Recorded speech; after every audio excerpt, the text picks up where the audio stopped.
Hello friends, आपके अपने YouTube channel सरकारी जॉब मस्ती में स्वागत है। आज हम इस वीडियो के माध्यम से केंद्रीय मंत्रिपरिषद एवं मंत्रिमंडल पढ़ेंगे, जो कि केंद्र स्तर पर जो कार्यपालिका है उस कार्यपालिका का एक टॉपिक है केंद्रीय मंत्रिपरिषद एवं मंत्रिमंडल। अभी हमने इसके पहले वीडियो में पढ़ा था उपराष्ट्रपति, राष्ट्रपति की शक्तियाँ, राष्ट्रपति, वो भी कार्यपालिका का एक टॉपिक था। उसी क्रम को आगे बढ़ाते हुए केंद्रीय मंत्रिपरिषद और मंत्रिमंडल पढ़ेंगे। हम केंद्रीय मंत्रिपरिषद और मंत्रिमंडल पढ़ेंगे। चलिए देखते हैं। सबसे पहले हम देखते हैं कि भारत में संसदीय शासन व्यवस्था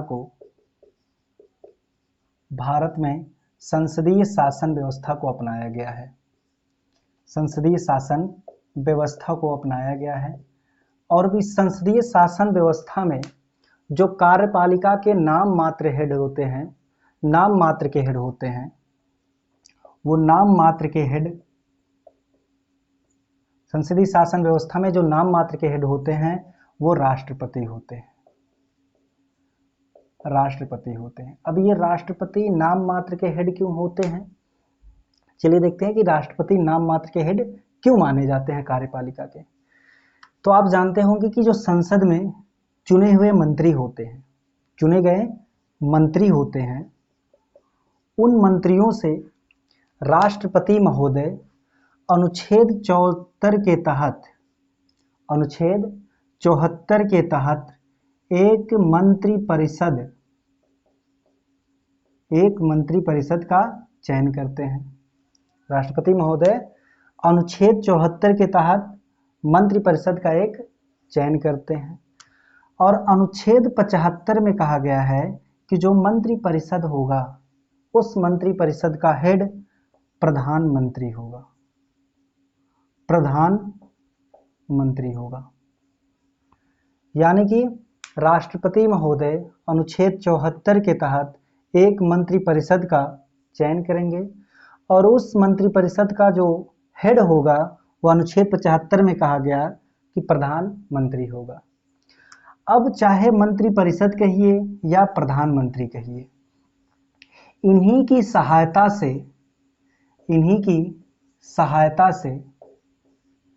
की सहायता से राष्ट्रपति क्या करते हैं? कार्य करते हैं। तो मंत्री परिषद और प्रधानमंत्री कहें या मंत्री परिषद कहें, तो मंत्री परिषद और प्रधानमंत्री की सहायता से कौन कार्य करते हैं? राष्ट्रपति कार्य करते हैं।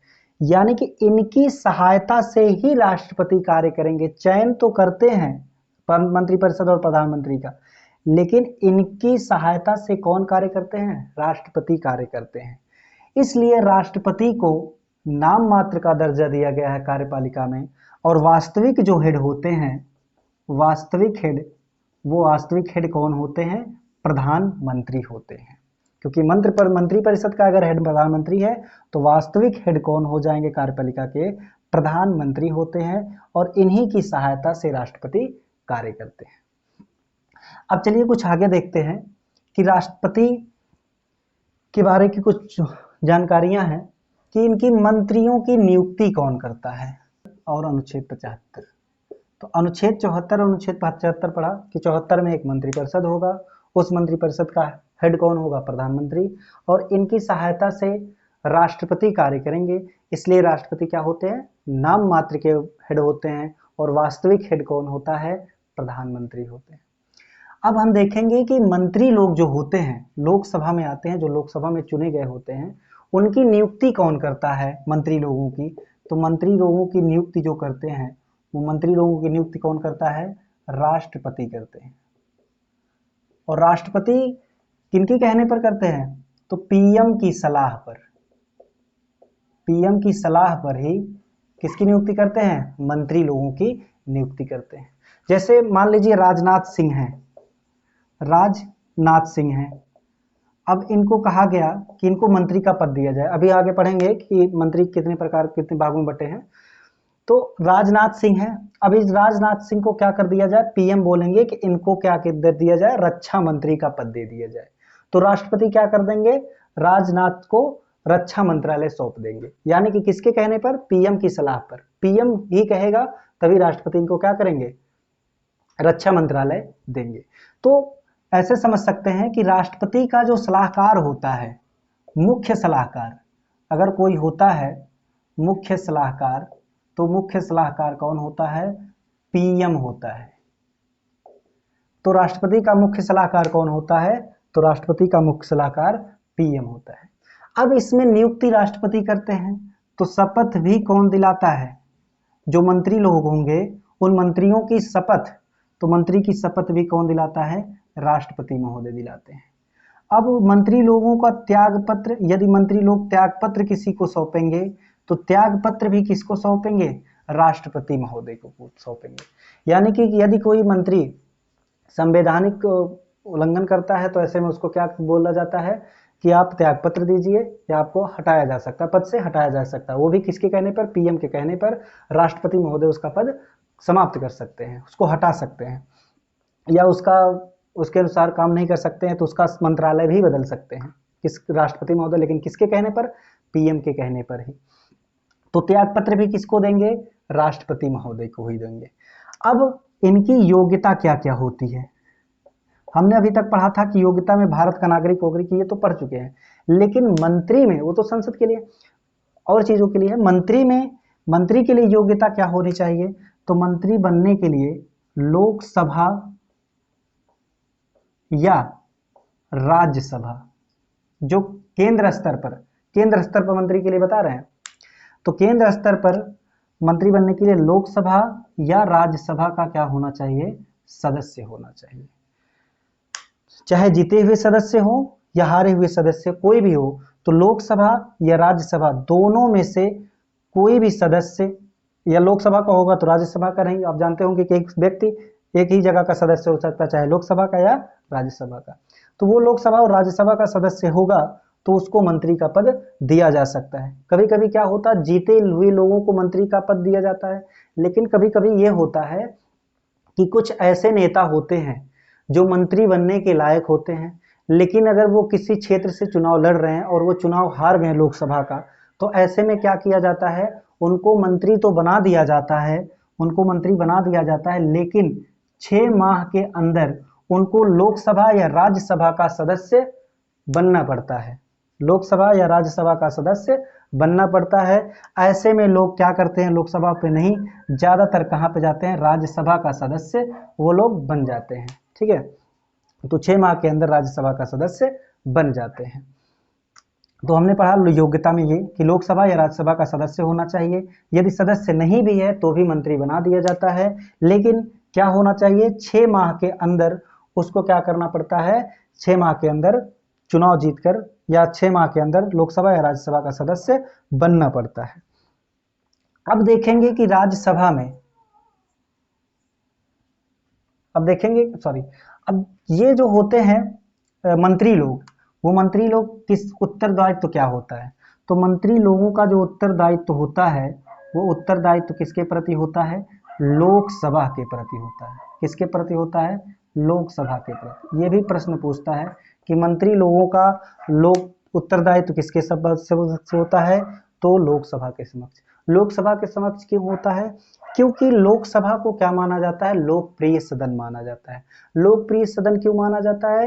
क्योंकि ये जनता के द्वारा चुने हुए लोग लोकसभा में आके बैठते हैं। जो जनता जिनको चुनती है और चुनकर कहाँ भेजती है? लोकसभा में। तो लोकसभा को हम जनता का सदन भी कहते हैं और लोकप्रिय सदन भी कहते हैं। तो ठीक है, तो इसलिए सभी लोगों का, सभी सदस्यों का, सभी मंत्रियों का उत्तरदायित्व किसके प्रति होता है? लोकसभा के प्रति होता है उत्तरदायित्व, क्योंकि ये जनता का सदन भी होता है, जनता का सदन भी होता है। और ऐसे में एक और सवाल बोलता है कि जो मंत्री होते हैं, क्या होते हैं? मंत्री। जो मंत्री लोग होते हैं वो मंत्री लोग सामूहिक रूप से, यदि कोई बात रखेंगे सामूहिक रूप से, तो सामूहिक रूप से कोई बात रखना होगा तो वो लोकसभा में रखते हैं। क्या? लोकसभा में रखते हैं। और व्यक्तिगत रूप से अगर रखते हैं, व्यक्तिगत रूप से, तो व्यक्तिगत रूप से किसके पास रखते हैं अपनी बात को? राष्ट्रपति के पास। किसके पास? राष्ट्रपति के पास। तो मंत्री लोगों का उत्तरदायित्व लोकसभा के प्रति होता है। लोग देखेंगे कि केंद्रीय मंत्रिपरिषद को कितने भागों में बांटा गया है? तो केंद्रीय मंत्रिपरिषद को 3 भागों में बांटा गया है। 3 भागों में। पहला भाग है कैबिनेट मंत्री, पहला भाग है कैबिनेट उपमंत्री, तीसरा है उपमंत्री। अब कैबिनेट मंत्री क्या किसे मिलता है? राज्य मंत्री कौन बनता है? उपमंत्री कौन बनता है? तो कैबिनेट मंत्री जो बनते हैं इन्हें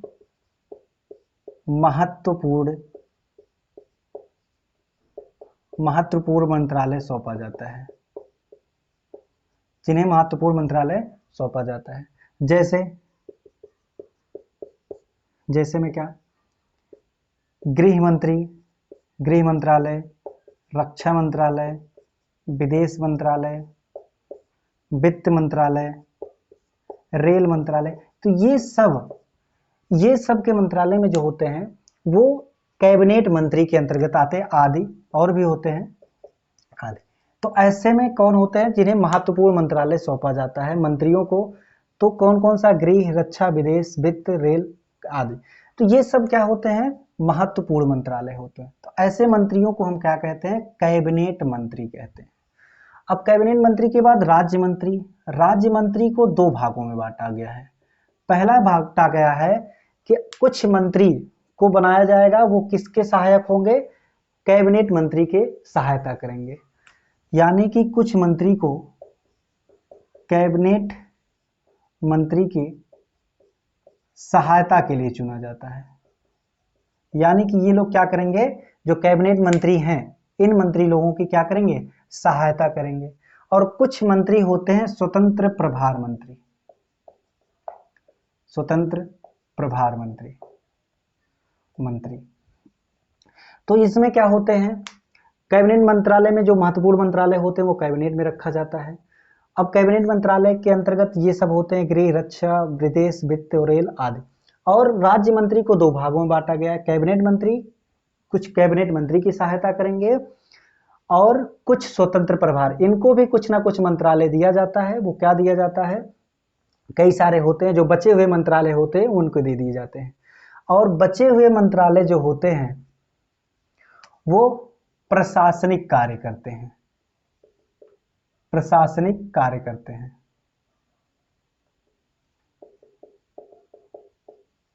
प्रशासनिक कार्य के लिए कर दिए जाते हैं। तो क्या होते हैं? केंद्रीय मंत्रिपरिषद को 3 भागों में, यानी कि कैबिनेट मंत्री, राज्य मंत्री और उपमंत्री। कैबिनेट मंत्री उन्हें मंत्री है जिन्हें महत्वपूर्ण मंत्रालय सौंपा जाता है। और राज्य मंत्री में 2 भागों में बटा गया है। एक कैबिनेट मंत्री की सहायता के लिए बनते हैं और एक स्वतंत्र प्रभार मंत्री, इनको भी मंत्रालय दिया जाता है जो बचे मंत्रालय होते हैं इनके।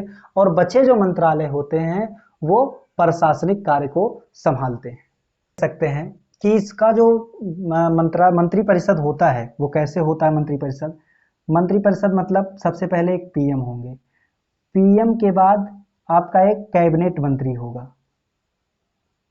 कैबिनेट मंत्री होगा। और कैबिनेट मंत्री के बाद आपका एक राज्य मंत्री होगा। कौन सा मंत्री होगा? राज्य मंत्री होगा। और राज्य मंत्री के बाद आपका एक उपमंत्री होगा, उपमंत्री होगा। तो इन्हीं समूह को, ये पीएम, कैबिनेट मंत्री, राज्य मंत्री, उपमंत्री, इन्हीं समूह को हम कहते हैं मंत्रिपरिषद। इन्हीं समूह को हम क्या कहते हैं? मंत्रिपरिषद कहते हैं। यानी कि जहां पर पीएम, कैबिनेट, राज्य मंत्री, उपमंत्री ये सभी एक साथ एक समूह में अगर होते हैं तो इन समूहों को हम क्या कहते हैं? मंत्री परिषद कहते हैं। इसके आगे हम मंत्रिमंडल भी पढ़ेंगे। तो इन समूहों को हम क्या कहते हैं? मंत्री परिषद कहते हैं। तो आप लोग को याद हो जाएगा कि मंत्री परिषद होता क्या है एक्चुअली में। पीएम, कैबिनेट मंत्री, राज्य मंत्री, उपमंत्री, इन लोगों का समूह, इन मंत्रियों का जो समूह होता है, इन समूहों को ही हम क्या कहते हैं? केंद्रीय मंत्रिपरिषद। क्योंकि हम केंद्रीय पढ़ रहे हैं तो केंद्रीय मंत्रिपरिषद का हो जाएगा ये ग्रुप। अब ऐसे में क्या होता है, क्योंकि मंत्रिपरिषद क्या होते हैं? एक दूसरे से जुड़े होते हैं, बॉन्डिंग बनी रहती है। पीएम, कैबिनेट मंत्री, राज्य मंत्री और उपमंत्री दोनों लोगों में क्या बनी रहती है? बॉन्डिंग बनी रहती है। ऐसे में यहाँ पर एक सवाल बनता है कि क्या यदि किसी मंत्री के खिलाफ अविश्वास प्रस्ताव पास किया जाता है तो क्या सभी मंत्री अविश्वास पात्र के होते हैं? क्या सभी मंत्री अपना त्यागपत्र देंगे? तो जी हाँ, यदि किसी भी मंत्री के खिलाफ अविश्वास प्रस्ताव पास होता है, अविश्वास प्रस्ताव पास होता है, तो ऐसे में क्या होंगे, एक मंत्री के खिलाफ अगर पास हुआ अविश्वास प्रस्ताव तो ऐसे में क्या होंगे, जो मंत्री परिषद के सभी सदस्य होंगे उन सभी सदस्यों को क्या देना पड़ता है, उन सभी सदस्यों को देना पड़ेगा त्याग पत्र। उन सभी सदस्यों को क्या देना पड़ेगा, त्याग पत्र देगा। यदि एक भी मंत्री के खिलाफ अविश्वास प्रस्ताव पास होता है तो ऐसे में मंत्री परिषद के जितने भी समूह के लोग सदस्य होते हैं उन सभी सदस्यों को क्या देना पड़ता है, त्याग पत्र देना पड़ता है। अविश्वास पात्र क्यों, यानी कि अविश्वास प्रस्ताव क्यों, क्योंकि ऐसे में समझ में आता है कि कोई मंत्री संविधान के खिलाफ कोई कुछ उल्लंघन कर रहा है तो ऐसे में क्या लाया जाता है, उसके खिलाफ अविश्वास प्रस्ताव लाया जाता है। और अविश्वास प्रस्ताव लाया जाता है जिसमें मंत्री परिषद के सभी सदस्यों को क्या देना पड़ता है, त्याग पत्र देना पड़ता है। अब बात आती है कि क्या कैबिनेट मंत्री, राज्य मंत्री, उप मंत्री में कितने लोग कैबिनेट मंत्री, राज्य मंत्री और उप मंत्री बन सकते हैं? तो ऐसे में तो ये कहा गया है कि सभी नहीं बन सकते, लेकिन बनाए जा सकते हैं। वो कितने बनाए जा सकते हैं, वो बनाए जा सकते हैं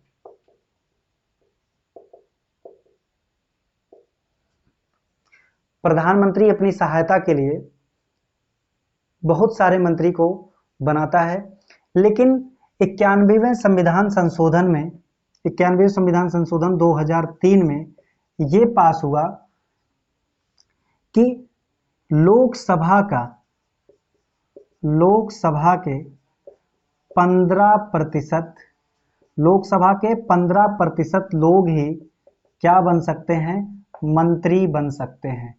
लोकसभा के 15% लोग ही क्या बन सकते हैं, लोकसभा के 15% लोग ही क्या बन सकते हैं, मंत्री बनाए जा सकते हैं। अब ऐसे में 15% लोकसभा के, तो लोकसभा में आप जानते हो 545 सीट होती है।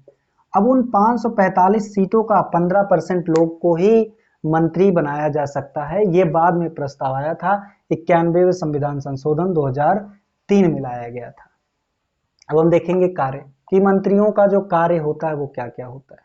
तो इनका जो कार्य होता है वो राष्ट्रपति की सहायता करना, विकासात्मक कार्यों को करना, यानी कि भारत देश में जो विकास होते हैं उन विकासों को कार्य करना, बजट पास करना जो कि हर साल के अंत में बजट लाया जाता है, और नीति मतलब भारत सरकार के जो नीतियों पर काम करना। तो कई सारे काम होते हैं, बहुत सारे काम होते हैं, उन कामों को हम नहीं लिख सकते, लेकिन कुछ कामों को लिखे हैं। ये मंत्रियों का काम होता है। अब 5 साल बाद जनता ये तय करती है कि जो मंत्री परिषद के द्वारा यानी कि प्रधानमंत्री के द्वारा या मंत्रियों के द्वारा जो काम किया गया है वो जनता के हित में किया गया है या अहित में किया गया है। यदि हित में किया गया होगा तो पुनः जनता फिर से वही नेता चुनेगी। अगर उनके अहित में कुछ कार्य हुआ होगा तो जनता उनको क्या करेगी, उखाड़ फेंक देगी उखाड़ फेंक देगी, फिर कोई नया नेता चुन लेगी। तो ये था मंत्रियों का कार्य। अब हम देखेंगे कि यहाँ पे लिखा गया है मंत्री परिषद और मंत्रिमंडल। अब मंत्री परिषद और मंत्रिमंडल में क्या अंतर होता है? मंत्री परिषद और मंत्रिमंडल में अंतर। मंत्री परिषद क्या होता है? मंत्री परिषद वो होता है जहां पर प्राइम मिनिस्टर, कैबिनेट मंत्री, राज्य मंत्री और उप मंत्री ये सभी लोग एक साथ बैठते हैं। ये सभी लोग एक साथ बैठकर किसी बात को या कोई कानून या कोई निर्णय लेना होता है। तो ऐसे में जब प्रधानमंत्री, कैबिनेट मंत्री, राज्य मंत्री और उप मंत्री सभी लोग एक साथ बैठते हैं तो इन समूह को हम कहते हैं मंत्री परिषद। और मंत्रिमंडल क्या होता है? मंत्रिमंडल जो होता है वो प्रधानमंत्री और सिर्फ कैबिनेट मंत्री होते हैं। यहाँ पर जहां पर जिस समूह में प्रधानमंत्री और कैबिनेट मंत्री उपस्थित होते हैं ऐसे समूह को हम मंत्रिमंडल कहते हैं। और जहां पर कैबिनेट मंत्री, राज्य मंत्री, उप मंत्री सभी लोग उपस्थित होते हैं समूह में, उस समूह को हम मंत्रिपरिषद कहते हैं। और जहां पे प्रधानमंत्री, कैबिनेट मंत्री उपस्थित होते हैं, उस समूह को मंत्रिमंडल कहते हैं। ऐसे में इसका क्या अंतर होता है दोनों में? इसका अंतर होता है, इसका आकार क्या होता है? बड़ा होता है। इसका आकार क्या होता है? बड़ा होता है। इसका आकार क्या होता है? छोटा। छोटा मतलब यहाँ पर कम सदस्य लोग होते हैं, इसका आकार बड़ा होने के नाते यहाँ पर 70 से 80 सदस्य लोग इस समूह में भाग लेते हैं। इसके आकार छोटा होने की वजह से 15 से 20 सदस्य ही यहाँ पर भाग लेते हैं, यानी कि 15 से 20 आपका कैबिनेट मंत्री होता है, एक प्रधानमंत्री होता है। मंत्रिमंडल क्यों बनाया गया? आप जानते होंगे प्रधानमंत्री क्या होते हैं? एक बिजी पर्सन होते हैं। ऐसे में अगर किसी बात का निर्णय लेना होता है तो वो ये सभी लोगों को एक साथ नहीं बुलाकर बैठक कर सकते हैं। ऐसे में कैबिनेट मंत्री को बुलाकर बैठक कर सकते हैं, जिससे बैठक करने के बाद कैबिनेट मंत्री फिर क्या करेंगे? वो राज्य मंत्री और उप मंत्री में अपना बात रखेंगे और उस बात को करने के लिए, जिस बात पर निर्णय होगा, जिस काम के लिए निर्णय लिया गया होगा, उस काम को करना शुरू कर देंगे। तो प्रधानमंत्री, कैबिनेट मंत्री एक क्या होता है? छोटा समूह, और इनके समूह को हम कहते हैं क्या? मंत्रिमंडल। और इनके समूह को हम कहते हैं मंत्रिपरिषद। क्या होता है? इस शक्ति जो होती है, मंत्रिपरिषद को जो शक्ति प्राप्त होती है वो मंत्रिमंडल से ही प्राप्त होती है। मंत्रिमंडल मतलब कैबिनेट मंत्री और प्रधानमंत्री होंगे तभी तो राज्य मंत्री और उप मंत्री कुछ काम कर पाएंगे। यानी कि शक्ति से कहां से प्राप्त होती है? मंत्रिमंडल से प्राप्त होती है। और यहाँ पे शक्ति क्या होती है? अधिक होती है। सबसे ज्यादा अगर शक्ति होती है तो कैबिनेट मंत्री और प्रधानमंत्री के पास ही होती है। अब इस मंत्रिपरिषद का जो वर्णन है वो मूल संविधान में था। मंत्रिपरिषद का वर्णन मूल संविधान में था। और मूल संविधान में कहां पर? अनुच्छेद 74 और अनुच्छेद 75 में। अनुच्छेद 74 यानी कि मंत्रिपरिषद होगा और अनुच्छेद 75 में है मंत्रिपरिषद का हेड प्रधानमंत्री होगा। लेकिन ये मंत्रिमंडल पहले से मूल संविधान में नहीं था। ये मूल संविधान में नहीं था, ये बाद में जोड़ा गया था। कब जोड़ा गया था? 44वें संविधान संशोधन में जोड़ा गया था। आपको याद होगा 44वां संविधान संशोधन। तो 44वें संविधान संशोधन में यह जोड़ा गया था क्या? मंत्रिमंडल। और हमने बताया क्यों जोड़ा गया, क्योंकि प्रधानमंत्री को कोई निर्णय लेना होता था तो सभी सदस्यों को बुलाकर मीटिंग करना दिक्कत होती थी।